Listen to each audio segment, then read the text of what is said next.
ញ៉ាំផ្លែទំពាំងបាយជូរបានទាំងរសជាតិឆ្ងាញ់បានទាំងសុខភាពផ្លែទំពាំងបាយជូរមានច្រើនពណ៌និងប្រភេទដូចជាពណ៌ក្រហមបៃតងស្វាយមានគ្រាប់និងអត់គ្រាប់ជាដើមក្រៅពីនេះក៏មានដំណាប់ទំពាំងបាយជូរទឹកទំពាំងបាយជូរនិងទំពាំងបាយជូរក្រៀមជាដើមសារធាតុចិញ្ចឹមមានក្នុងផ្លែទំពាំងបាយជូរផ្ដល់អត្ថប្រយោជន៍ជាច្រើនដល់សុខភាព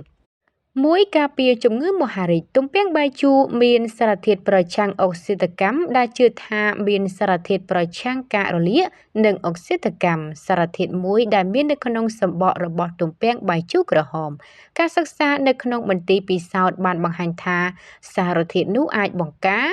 ឬពង្យឺតការលូតលាស់នៃដុំសាច់មហារីកនៅក្នុងក្រពេញទឹករងាថ្លើមក្រពះសុដន់ពោះវៀនធំស្បែកនិងមហារីកគ្រាប់ឈាម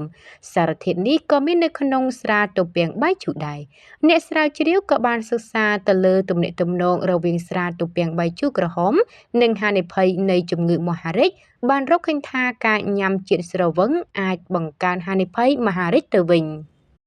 ពីសុខភាពបេះដូងការសិក្សាទៅលើសត្វបានបង្ហាញថាសារធាតុដែលមាននៅក្នុងផ្លែទំពាំងបាយជូរអាចជួយកាត់បន្ថយហានិភ័យជំងឺគ្រុនសរសៃឈាមបេះដូងនិងការពារការខូចខាតដែលបង្កដោយជាតិខ្លាញ់អាក្រក់ LDL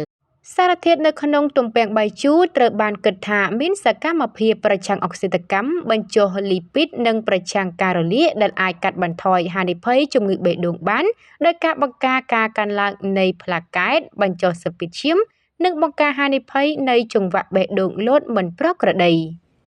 3សម្ពាធឈាមដូចបានលើកឡើងខាងលើការញ៉ាំអាហារមានជាតិប៉ូតាស្យូមខ្ពស់អាចជួយកាត់បន្ថយផលប៉ះពាល់អវិជ្ជមានដែលបង្កមកពីអាហារមានសូដ្យូមច្រើនដូចជាភីសាសាំងវិចទឹកស្រូបសាឡាត់ស៊ុបកំប៉ុងនិងបង្គាជាដើមទំពាំងបាយជូរផ្ទុកប៉ូតាស្យូមខ្ពស់ដែលអាចជួយកាត់បន្ថយផលប៉ះពាល់អវិជ្ជមានទៅលើអ្នកមានសម្ពាធឈាមខ្ពស់ម្យ៉ាងទៀតទំពាំងបាយជូរក៏ជាប្រភពនៃជាតិសរសៃដែលមានតួនាទីថែទាំសុខភាពប្រព័ន្ធសរសៃឈាមបេះដូងផងដែរ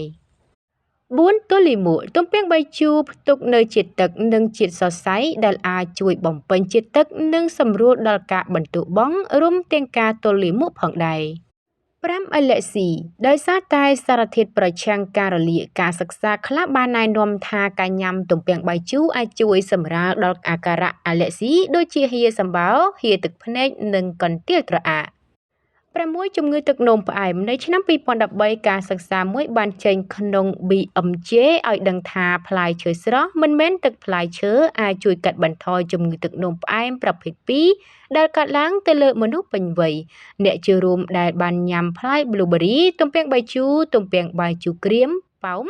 ឬសារីមានហានិភ័យទាបនៅក្នុងការកើតជំងឺទឹកនោមផ្អែមប្រភេទ2ជាងអ្នកមិនញ៉ាំផ្លែឈើទាំងនេះ